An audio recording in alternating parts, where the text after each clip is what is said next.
of having, once again, the hottest economy in modern history. Kayleigh, I want to follow up on Sandra because she asked a good question about the Paycheck Protection Program. It's something a lot of our viewers have been paying attention to. We've been getting letters for a couple of weeks now from some folks, and I understand there's going to be good news and bad news. People are going to deal with paperwork issues. This happens all the time. But you just made the assertion a moment ago that it's helping a lot of small businesses. Front page story in the New York Times, I'm sure you saw, about how a lot of large companies are getting this money, whereas mom and pop shops are not. One of the issues that could clear all this up is if you were transparent and released the list, disclosed which companies are actually getting money and which are not. Will you finally do that? Disclose which companies are getting this PPP money.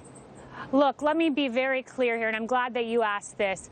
0.3% of loans that have gone out, 0.3%, have been to the order of $5 million or more, meaning bigger companies. The vast majority, as I noted, 1 million of the 1.6 million loans that went out were companies with 10 or fewer employees. That is what this program is designed to do. That is who it is helping. And the New York Times, leave it to them to be wrong, and not just to be wrong, but to be really wrong, because that headline is completely dishonest, doesn't serve the American people across the country trying to get these loans. And I would also note thank you to Whip Steve Scalise, who put out a website as we waited for a week for Democrats to get their house in order and come to the table. He opened a website where business owners could come and express their frustration with the delays. I read about a small business owner in Mobile, Alabama, who almost had to do layoffs all of last week as she waited for funding. So we got to come together as a country. Both parties come together. This is about one thing, the American people, not partisan politics. Well, it doesn't sound like you're going to release that list of who's getting the money based on that answer. You're not happy with the New York Times.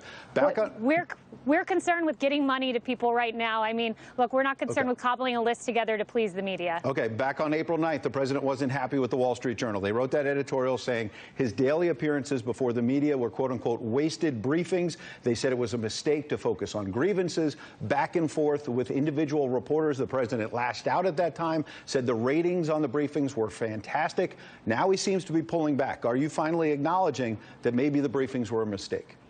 No, the briefings were a great opportunity for the president to speak directly to the American people. It's why millions and millions tune in to the president's briefings to watch what he has to say. They recognize leadership. Leave it to the Washington Post to mischaracterize those briefings, but the American people can see for themselves a president who is leading. So we're going forward. You know, today we're not tracking a briefing. There will be a press avail later this afternoon with CEOs that the president's meeting with. There will be briefings throughout other portions of the week, but these briefings are excellent. They're a way for the president to speak directly to the American people. So could you clarify that, Kayleigh? So is there an effort to now limit or cut back on the number of task force briefings? We won't see one this afternoon? Absolutely not an effort to cut back, but an effort to showcase the American people, the great entrepreneurship of this president. There will be a meeting with CEOs at 4 p.m., retail CEOs.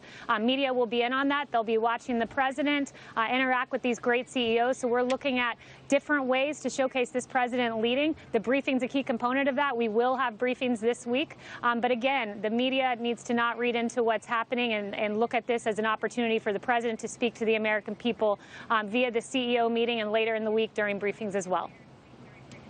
So I hear you confirming that the task force briefings will continue after today, the rest of the week. Will the president be present at those briefings? Absolutely, the president will be present. I'm not going to get ahead of what the briefings will look like this week. They may have a different look. I'm not going to get ahead of those announcements, but make no mistake, the president will be briefing the American people this week. Millions and millions tune in to watch him and see his leadership. Okay. All right, Kayleigh McEnany, we hope we can get you back on soon. We have a lot more questions we'd love to get to, so we'll see you again soon, Kayleigh. Thanks so much. Thank you. Appreciate it.